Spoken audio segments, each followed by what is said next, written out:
Today's stuff we're going to be learning is Bava, Batra, Daf, Lamed, Vav. We're going to start from the bottom of Lamed Hey, Amud Bet at the bottom. So we'll do a quick review of where we started yesterday.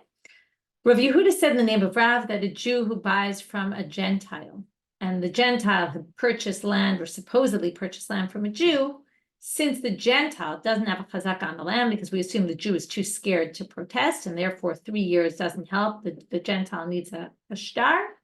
Therefore, if the Jew, which was Naomi first on the land, sold it to Chris, or we don't know exactly, Chris claimed that. Ruth bought it from Chris, or claims she bought it from Chris, and has been living there 3 years. Even if Chris was living there 3 years, it doesn't help.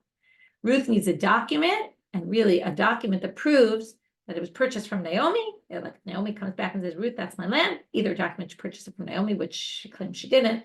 So, or she would need to show that Chris had actually purchased it from Naomi.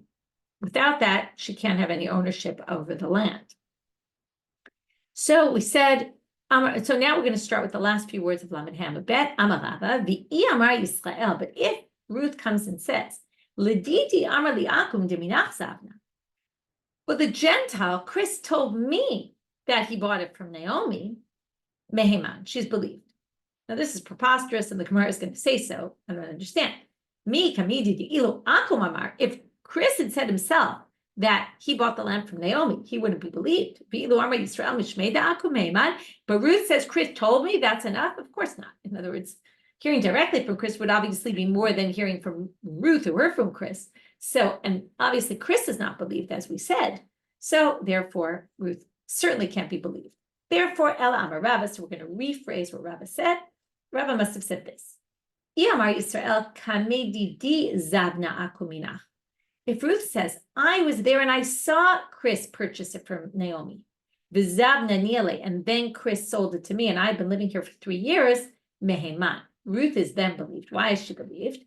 She's believed by amigo. Again, we keep going back to these migos, because migo di ibai amar, she could have had a better lie. She could have just said, Anasvan Timinah, I bought it from you directly, Naomi, and she would have been believed because she's living there for 3 years. So therefore, she's believed to say that I saw Chris buy it from you, and that's enough, because then there's proof. She's saying, I saw him buy it. And again, we believe her because she has a better lie, which is, I just bought it directly from you, Naomi, and she'd be believed because she's been living there for 3 years. Now we're going to talk about a whole bunch of statements. First, a case where there's definitely a chazaka, and you don't even need 3 years. And then we're going to talk about all sorts of cases where even if you're eating produce for 3 years, it doesn't give you a chazaka. So Amar Rav Yehuda. And this actually we saw a few dapim ago. Somebody takes a sickle and a rope. I'm going to go and put a gate or a fence around this tree because I bought it, this palm tree. I bought it from so-and-so, meaning I bought the tree. Meheman, person is believed because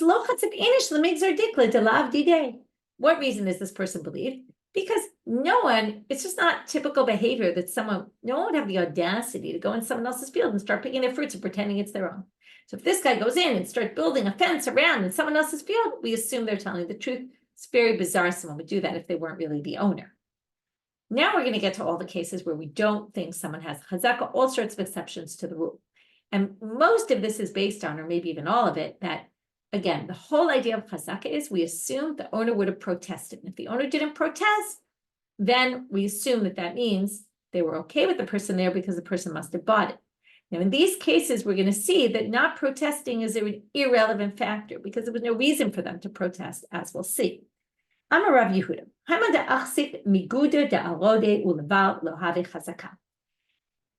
They used to put up fences to protect from wild donkeys. And they would sometimes put it up around the main part of the field, but there were parts on the edge of the field that were outside the borders of this fence where the wild donkeys then could get to. From there and outward, if somebody plants there and eats the produce from there and has been, kind of camps there and is living there, that's not a chazaka. My time. Why not? Because Meimar Amar, the owner can say, Kol dezaranami alodei. I assumed anything that I would plant there, the donkeys, the wild donkeys would come and eat because it wasn't within the fence. So either, okay, there's 2 ways to understand this. Either I didn't bother planting there, And therefore, I didn't stop you from planting there because I wasn't planning to use it anyway. Like a zeneh nevezelo chasel, meaning you're benefiting, I'm not losing anything. What would I care if you were there? But of course, it's my land. What are you talking about? In other words, I just wasn't planning to plant there. So you camp there, you put your, start planting things, didn't bother me. Or I didn't bother protesting because I knew you weren't going to have produce anyway from it because the wild donkeys were going to get there and your produce was going to get eaten. It's either my produce would have gotten eaten or your produce would have gotten eaten, but either which way, however you interpret it, there was no reason for the owner to have protested, and therefore the lack of protest doesn't actually indicate that the owner was okay with the person living there and claiming, right, that the person, they didn't think the person was going to claim rights to it because that's not really eating in a normal way, that you weren't really going to be eating any food, so I certainly wasn't worried that you were going to claim ownership. So when they do claim ownership, they're not believed. They eat the fruits that are forbidden for the first 3 years. Well, I wasn't going to eat them anyway because they're forbidden for benefit. If you take them, well, I didn't stop you because it's not like it was really mine anyway to eat. Tanya Namihach, here's a bright to support. Here they're going to list 2 other cases. Orla, Shvi'it Ukilaim, and a Chazakah. Whether it's Orla, whether it's Shemitah produce. Now, Shemitah produce is all ownerless. So if it's ownerless, anyone can come into your field. So if you came into my field every day in the Shemitah year and ate produce, or many of the days, I didn't stop you because you were allowed to. So I didn't think I needed to protest. So that doesn't count as a year of chazaka. And kilayim would be if there's mixed things that grew together from 2 different types that we're not allowed to. Also, they're forbidden to benefit from. So I didn't stop you from eating them because I was forbidden to benefit. So therefore, I didn't care that you were taking them. So all of that doesn't count as chazak. Obviously, the Shemitah we're talking about is one of the years out of the 3 years of chazak. And Orla, if it was 1 year of Orla, that right, and 2 years after that, it would be right. The 2 years may be counted, but not the 3rd year. More cases. Amar Rav Yosef, achla shachat lo havi chazakan. Now, when the grains start growing, in the beginning it's just like straw growing. So they would cut it down sometimes early and use it for fodder. Now, most people didn't do that because they wanted it to grow to grains. But so Rav Yosef says, if someone came into my field and cut it early and used it as fodder, that's not a typical way of taking produce from the land because most people don't do that. Therefore, again, my not protesting is not an indication of anything, me as the owner, because that wasn't a normal way of eating produce. So I didn't think you were going to claim ownership rights based on an atypical way of taking it. However, Amarava, Ibit Savar Machoza, Kaima, if it's in the area of Machoza, the district of Machoza, where people are very wealthy, because they're wealthy, they had lots of animals. Because they had lots of animals, they need a lot of fodder, and also they probably just didn't care, didn't grow as quickly or didn't grow as much into the grain, the full grains. They cut a lot of the shachat, they cut this for the animals, therefore, havi chazaka. That would be considered typical, and therefore would be a chazaka. Amar Rav Nachman, tafchita lo havi chazaka. There's different interpretations. We'll go with the basic interpretation. There's cracks in the ground. It doesn't really grow things very well. It's not good soil. So again, that's not a chazaka because it wasn't like I was really planning to use the land. Api kor of ayil kor. If it's also land that doesn't grow so well, that you have to plant a kor's worth of seeds and it only grows a kor's worth of growth. So what have I gained? I planted the same, it grew the same amount that I planted, then also that's not a chazaka. V'hani de be'resh galuta. This we made mention of yesterday. The people in the house of the resh galuta, lo mechaz keban, below mechaz kinam behu. It doesn't work in either direction. They can't create a chazaka on our land because if they do, we can say, oh, I didn't protest because I was scared they were going to get, right? They were very wealthy, prominent people, and they actually had a bunch of thugs and bullies with them. So I was scared to protest. So therefore, if they were living on my land for 3 years and don't have a shtar to show for it, that they can't claim ownership rights. And we can't have a chazaka on their property because they are very wealthy and they maybe didn't really care if I was living in their property and therefore it didn't protest. That means the protest doesn't mean that they thought that I'm allowed to claim ownership rights. They just didn't protest because they didn't care so much. And therefore they're atypical and therefore it doesn't fit into the general categories here. That ends our section on the first part of the Mishnah about land and chazaka on land. Now we move to avadim. Avadim were in the list in the Mishnah of things that you can have a chazaka. 3 years, you create a chazaka, also on slaves. We're talking about Canaanite slaves. So now the Mishnah, the Gemara says, Avadim yesh lam chazaka. Wait a minute. How could you say avadim have chazaka? V'ha'amar Rish Lakish hagodrot ein lehem chazaka. Livestock, there is no chazaka, like sheep, all those kind of animals, because why? They wander on their own into your field, and therefore the fact that they're there could be they got there from some other reason, not because you purchased them. Likewise, slaves, they have their own mind. They could wander into your house, and it's not because you purchased them. So the whole concept of, how else did you get into the land if not that you owned it? Or how else did this object get into your house if not that you owned it? Well, it doesn't apply for things that move on their own and could come there on their own. So Rava, what Rava says when Rish Lakish said Godrot ein lehem chazaka, he doesn't mean if they were there for 3 years. If they were there for 3 years, you do have a chazaka. What he meant, ein lehem chazaka la'alter, v'yesh lehem chazaka la'achar shalosh shanim. If sheep wander into your garden, your yard, you can't claim chazaka on that. But if they've been there for 3 years and nobody protests, then of course you can. Amarava, imaya katam mutal b'arisa, going back to the slave. If it were a minor slave, like a baby, who's still in their cradle, yesh lo chazaka la'alter. If you have a baby slave in your house without its mother, we're going to see right now, then that means you have a chazaka on it because the baby doesn't move on its own. So the Gemara says, Pshita, isn't that obvious? Why are you even telling us this? They say, well, the case is it has a mother, and how do babies move? Well, with their mothers. So you might have thought, maybe the mother brought it and left the baby there, but it wasn't because you bought the slave. Well, that's ridiculous, and that's why they're coming to say, Kamashmanan, it comes to teach you, Ima lo menashya bara. The mother doesn't leave its child behind. Okay, this is again taking what we assume is typical human behavior, which is a mother wouldn't leave a child behind, and therefore, if it was brought by the mother would still be there. So if this child is alone, it must be you purchased the child, otherwise it doesn't make any sense. The child will be without its mother. Hanu Ize, we now get a story about goats, and we're going to also compare this story to what Rish Lakish said about Godrot ein lehem chazaka. So there were goats to achlu chushla ben Hadran. They ate in someone's field, these peeled barley that were standing out in the field drying. In came the goats and ate it all up. Ata mari chushla, the owner of the barley, came, tzapsinu, and grabbed the goats. V'hakatayim tuva. Now, he was claiming that these goats ate more than their worth in barley. Now, nobody really knows how much there was. So he claimed this huge claim that they ate more than their worth. And in order to at least get their worth, maybe even more, he grabbed the goats as collateral. So, Amar Avuad Shmuel, father of Shmuel, said and ruled, Yachol l'ton ad kedei demeim. He can only claim up to their value, but he can claim up to their value. He just can't claim any more than that. For what reason? Because the ibai amar lekuchotim biyadi. Well, once they were in his field, he could claim they're his, and he bought them.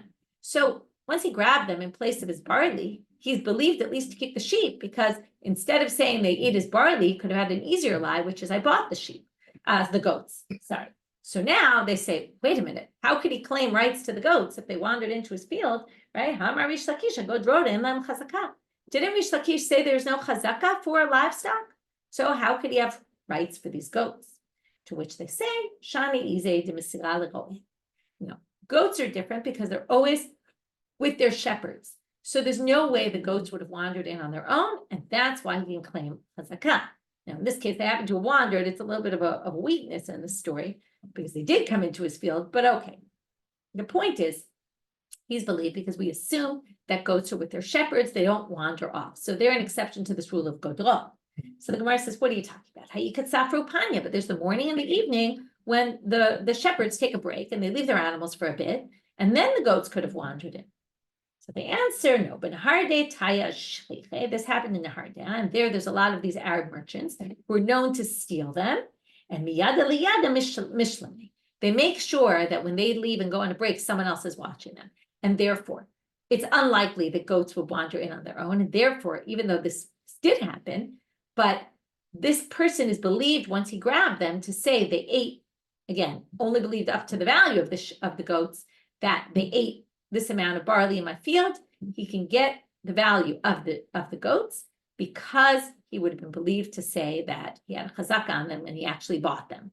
Okay, and that would be, you didn't even need 3 years here because they're always being watched, and therefore how else would they have gotten into his yard had he not purchased them? Okay, so that was the section on slaves, and now we're moving on to Rabbi Yishmael. Okay, in order to explain this, we're going to go back to the Mishnah on Daf Kafchet. We're going to read the whole next section of the Mishnah again and review. It's been a bunch of days since we were there. The Mishnah talked about, the first section had all the things that have a chazaka of 3 years, miyom liyom, 3 full years. And one of the things listed there was Beit HaShlachim, which is a field that you irrigate, that basically you need to create a way for water to come because it doesn't live on rainwater only, which means basically it produces throughout the year because you're constantly watering it and there's production all year long. And that's why you have to be eating the produce all year long in order to create a chazaka. Then the Mishnah moved to Stei Habal. This is a field that doesn't need irrigation. It lives on rainwater because the things that grow there are seasonal and they grow kind of in the rainy season, they get the water, then they grow. And they only really come out certain times of year. So there we have chazkata shalosh shanim ve'ena miyom liyom, and that's different from the previous case. It's not miyom liyom. There's 2 ways to understand that. Either this is one opinion. Now we're going to see Rabbi Yishmael and Rabbi Akiva who differ a little bit, or perhaps it's just saying it's not 3 full years, and then we're going to see, well, how long is it? So we'll go with that interpretation. It's just less than 3 years. We just don't know how much, and now we're going to see 2 opinions about that. Rabbi Yishmael Omer, 3 חודשים בראשונה, 3 באחרונה, ו12 חודש באמצע. 3 in the beginning, the first year, 3 at the last year, and 1 full year in the middle. That's enough. Harei Yud Chet Chodesh, it comes out to 18 months. Rabbi Akiva Omer, חודש בראשונה, חודש באחרונה, ו12 חודש באמצע. It says 1 month the first year, 1 month the last year, and 12 in the middle. That comes out to Harei Yud Dalet Chodesh. Then we're going to come back to this line later, so I want to read it now. Amar Rabbi Yishmael, b'amei dvarim omerim b'stei levan. This is only in a white field, which means grains, because they get parched and they look white when you see them, really yellow, but white. Or because there's no shade, because there's no trees, and therefore shade would make it dark, black, as opposed to white, which is light. So either which way, it's talking about a field of grains. But b'stei ilan, if it's trees, kanaset tuato masachet teitav, kanaset kaitzeo. If you brought in grains, and then you brought in the olives, and then you brought in the figs, that's already considered a chazaka. Okay, in a field of trees, it's different. You could do 3 different actions, and that would be considered a chazaka. So let's go to the Gemara on this section. Rabbi Yishmael Omer 3 חודשים. Lema nir ikabenai. We want to understand what is the machloket between Rabbi Yochanan and Rabbi Akiva. I'm sorry, Rabbi Yishmael and Rabbi Akiva. Why does Rabbi Yishmael say 3 months and Rabbi Akiva says 1 month? So they're suggesting, and lema is always almost always rejected. Let us say that there's near, and that's the machloket between them about plowing a field. So Rabbi Yishmael savar near lo havi chazaka. Rabbi Akiva savar near havi chazaka. Rabbi Akiva says only a month each year in the first year and the last year because plowing is enough to create a chazaka. And Rabbi Yishmael says no, plowing is not enough, and that's why you need 3 years. So now the Gemara says, "V'tizbra, do you really think Rabbi Akiva might area chodesh? If plowing was enough, what would you need a month for?" Moving now to Amibet, afilu yom echad nami, even 1 day should be sufficient. Ela, because you could plow 1 day, 2 days, 3 days, a week, right? But not a month. Ela dekule alma nir lo havi chazaka. So everyone in the Mishnah agrees, nir is not a chazaka. V'hacha pera rabo pera zuta ikabenai. What's the difference between Rabbi Yishmael and Rabbi Akiva? Small fruits and big fruits. Okay, what does that mean?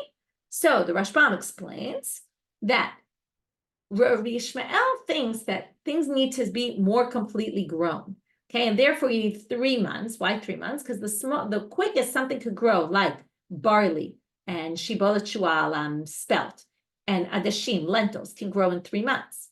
Whereas Rabbi Akiva says, even perezuta, what does he mean? Well, remember we talked about the shachat before, the things they would take the hay for the animals. It would just start growing in a month. You have enough to cut for that. That is sufficient to be considered there was some growth. So they both need growth. It's not enough to just plow, to have a chazaka. We're going to get back to this issue. It's going to be the main topic for the next section. But right now, the difference between them is neither thinks plowing is enough. And the difference is it enough to have just a little that you can cut for animal fodder, or do you need something more serious to grow, and then you need 3 months? Tanu Rabbanit, nir eno chazaka, v'yishomrim harei ze chazaka. Now we see a bright that says there's 2 opinions about this. So even if we say Rabbi Yishmael and Rabbi Akiva agree that nir is not a chazaka, it does not create a chazaka, just plowing, but there is an opinion that says it is. And now the Gemara wants to know, man yeshomrim, who's the one who says it is? Amar Rav Chisda Rabbi Achahi. Well, it's Rabbi Acha's opinion. How do we know? Rav Chisda says, Tanya, because he quotes a Braita that says, Nerash shana uzra'ash time, if you plowed it 1 year and planted 2 years, or nerash time where you plowed 2 years, v'zra'ash shana, and you planted 1 year, ain't a chazakah. That's not a chazakah. Rabbi Acha omer, harei ze chazakah. Rabbi Acha says, no problem, that's a chazakah. So there you have it. Now it says, Amar Rav Ashi, although some people have the girsa, if you look in the Bach, it says, Amar Rabbi Acha, okay, that Rabbi Acha himself said this, She'elat kol golei hador. Okay, he's an Amora. There's a big difference whether Rabbi Ashi said it at the end of the Tukufat of the Amorim or Rabbi Acha himself said it. But She'elat kol golei hador, I asked all the people of the big rabbis of our generation, Va'amruli nir havi chazakah. And they told me that plowing creates a chazakah. We're going to come back to the statement how we could possibly say that if Rabbi Yishmael and Rabbi Akiva say no, but we'll get back there. Amalei Rav Bivi leRav Nachman. My time. Now we want to know what's the reason for both these approaches. What's the reason? Demanda Amar Nir Havi Chazakah. The one who says plowing is chazakah. What's the reason? Well, lo avid inish. Again, what do we assume? We assume that nobody would allow to krivu leila are v'shatik. Nobody would allow someone to come into their field, start plowing it, and not say anything. You started coming into my field and started plowing it, I would start screaming at you, get out of my field. What are you doing there? So what's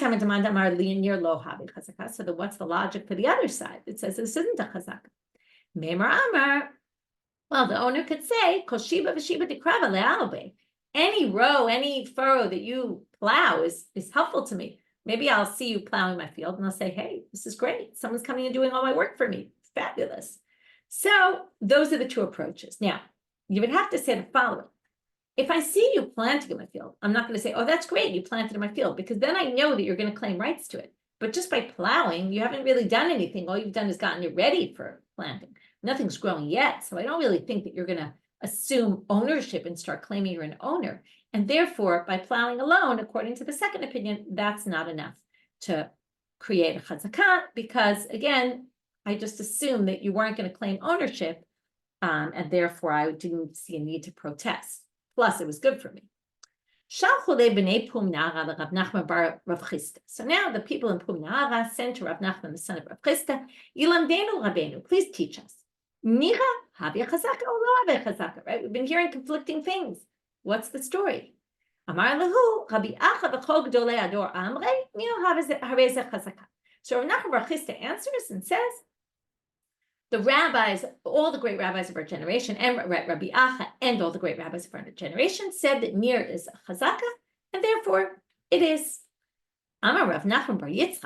Rav Nachman Bar Yitzchak responds to this statement that Rav Nachman Bar Rav Chisda said and said, Revuta lemichshav gavle? Wait, are you trying to count rabbis and say, no, this is very common, especially nowadays, people say, all the Gedolim say. Okay, now if you say all the Gedolim say, first of all, who are the Gedolim? Who are you counting as a gadol, right? Maybe not the same people I'm counting as a gadol. And often, forget about in the world of gadolim, but if you say everybody says, you're probably trying to say it because not everybody, and you're trying to exaggerate your claim to make an argument. So comes Rav Nachman Bar Yitzchak and says, what, you counting rabbis and you're saying he and all the great people of our generation, but you're forgetting some really important people. Let's look at his list. First of all, it could be, maybe you have more people on your side, but I had bigger people on my side, or just pointing out, you can't say all when there's some 4 very prominent people on the other side. Now, we already know 2 of them, but we don't know all 4. Rabbi Shmuel beBavel, Rabbi Yishmael, Rabbi Akiva beEretz Yisrael, Amrei, Nir lo havi chazakah. And here you hear the way he's saying it. He's also using his language, his rhetoric to prove very strongly. He says, we have Babylonians and we have Israelis, right? We're talking all the major places that exist in their time, right, where the main centers of Torah were. We have Rav, and not only that, but we have Rav and Shmuel, the 2 biggest Amoraim, right, one of the most prominent Amoraim, and we have Rabbi Yishmael and Rabbi Akiva, the most prominent Tanaim, who all say, Nir lo amre, nir lo havi chazakah. They all say plowing is not a chazakah. So it's very nice you're saying Rav Ach and all the great people of our generation, but you're forgetting 4 very important people. So, Rabbi Yishmael and Rabbi Akiva matnitin. So now we have to just understand what Rabbi Nachman Bar Yitzchak said, where he gets it from. Rabbi Yishmael and Rabbi Akiva, it's clear from our Mishnah. We already said that. If it was plowing was enough, you wouldn't need a month, certainly not 3 months. Rav Maiki. So where do you get Rav? And then we'll see where do you get Shmuel. Now, both of them commented on the machlokot that we have in the Mishnah, or the opinions of Rabbi Yishmael and Rabbi Akiva. And both of them pointed out in different cases, and we'll see as we go through, that there was a third opinion. And not only was there a third opinion, but the rabbis disagree with Rabbi Yishmael and Rabbi Akiva. And when you say, and this is what they're going to both say, Rabbi Yishmael and Rabbi Akiva said this, but the rabbi said this, what they're basically saying is, but the majority opinion doesn't follow that, and I follow the majority opinion. So when they say, but the rabbis say, what they mean is this is halacha. So let's read it inside. Rav Maihi, Da'amar Rav Yehuda Amar Rav. Rav Yehuda said in the name of Rav, Zo divrei Rabbi Yishmael Rabbi Akiva. We saw in the Mishnah this machloket, 1 month, 3 months. Those are the opinions of Rabbi Yishmael and Rabbi Akiva. Aval chachamim omrim chizkata shalosh shanim miyom liyom. But the rabbis say you need 3 full months, even for the sedeh that we were talking about, the one that lives on rainwater. You still need 3 complete years. Now, yom liyom lemi'ute mai. What does it say when the rabbis say, or when Rav says that the rabbi said, from miyom liyom, what is that coming to exclude? Is it not coming to exclude lav lemi'ute nir delo? Is it not coming to exclude not plowing? Plowing doesn't work. This is a bit of a strange line. It sounds like they're saying that they're disagreeing with Rabbi Yishmael and Rabbi Akiva and saying, no, it has to be 3 complete years and plowing wouldn't work. Okay, well, plowing didn't work according to Rabbi Akiva and Rabbi Yishmael either. So I think what they're trying to say is that according to Rav, and this kind of comes out of the Tosfot HaRosh, who also was responding to this question, is Rabbi Akiva and Rabbi Yishmael say 1 month, 3 months, then come the rabbis and say, no, you need 3 complete years. Well, not that that's what they're coming to contest about Rabbi Yishmael and Rabbi Akiva about the issue of plowing, but what it's basically saying is, obviously, if they need 3 full years, plowing would not be sufficient. Okay, no one can claim otherwise. So anyway, what do you see here? If Rav is holding like the rabbis clearly hold plowing is not sufficient to create a chazaka. So that's Rav. Shmuel, Maihi. So where's Shmuel's opinion? Okay, now Shmuel's opinion is on the last part of the Mishnah, and that's why I read it in the beginning. The Mishnah had said, that Rabbi Yishmael said, this is all when you're talking about a stay lavan, a field of grains. But in a field of trees, it's enough to take your grains, to have, right, when there's also trees, take your grains, take your olives, take your figs. That's already considered a chazaka, even without having 3 full years. Now we're going to go to this part. So Shmuel says about that part, Shmuel Maihi, Da'amar Rabbi Yehuda Amar Shmuel, Zo divrei Rabbi Yishmael veRabbi Akiva. So this idea that you could do 3 different things and create a chazaka that way, that's Rabbi Yishmael and Rabbi Akiva. Aval chachamim omrim. The rabbis say it's not enough, one of this, one of that, one of that. Ad sheyigdor shalosh gederot, v'yivtzor shalosh b'tzirot, v'yimsok shalosh mesikot. Okay, you need to do 3 boundaries, okay, 3 b'tzirot of the grapes and 3 of the olives. In other words, you need 3 of 3 different types of things. Okay, it's not enough to just say one of this, one of that, one of that. You need 3 of all of them.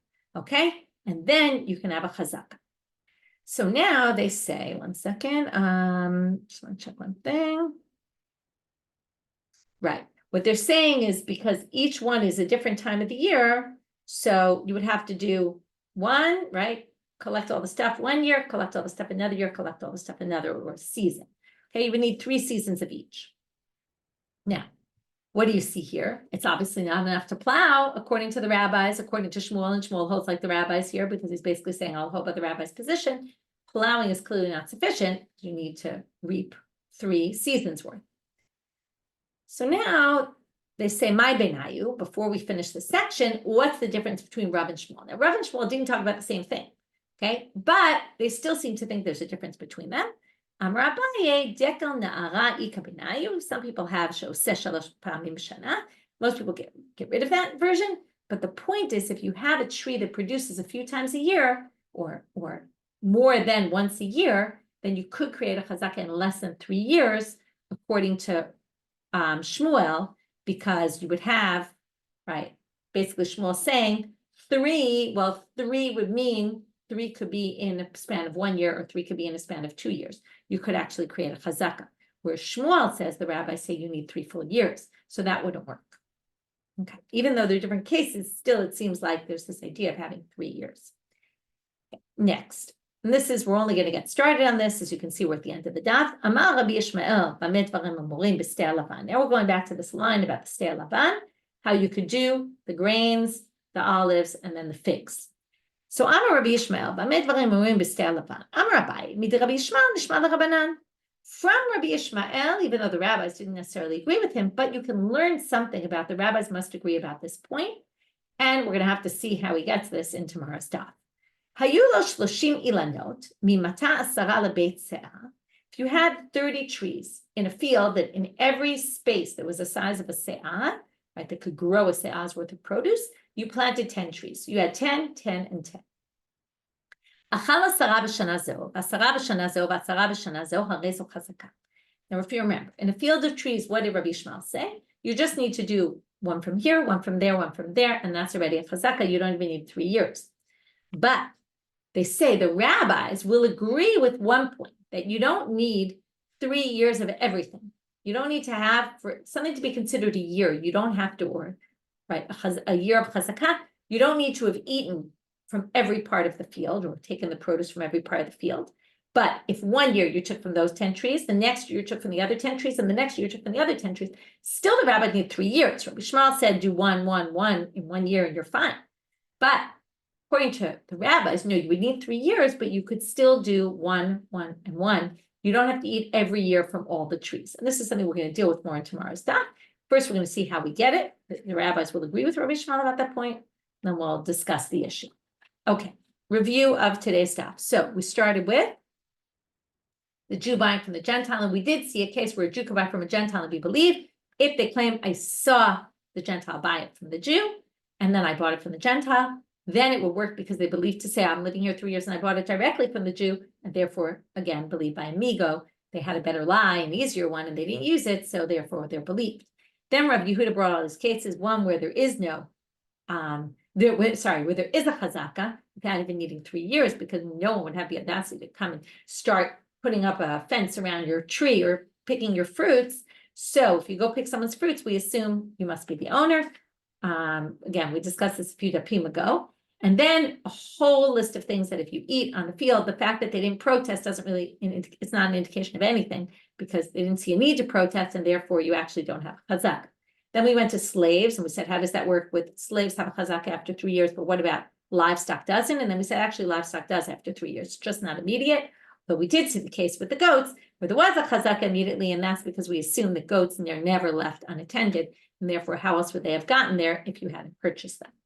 Then we got to the Rabbi Yishmael and Rabbi Akiva, and we said, is there a machloket whether plowing is a chazaka or not? We said, no, they all agree plowing is not a chazaka, but Rabbi Acha and all the Gedolei Hador thought that plowing was a chazaka and does create a chazaka. And then we had to go to the other side. They said, well, Nachman Bar Yitzchak said, what do you mean? Rav and Shmuel don't say everybody says this, because Rav and Shmuel and Rabbi Akiva and Rabbi Yishmael all say so, and then we proved how we know Rav and Shmuel hold that plowing does not create a chazaka. And he basically went out against the majority or mainstream opinion then that said that plowing could create a chazaka, and they said no way, no how. Rav Nachman Bar Yitzchak said based on Rav Shmuel, Rabbi Shmuel, and Rabbi Akiva. Okay, and then we ended with this issue about the Stei Lavan, going to the next part in the Mishnah and saying from something Rabbi Yishmael said we could learn, even though the rabbis disagree, about something the rabbis might agree to, and we'll have to see how we learn that out in tomorrow's daf. Wishing everyone a good day.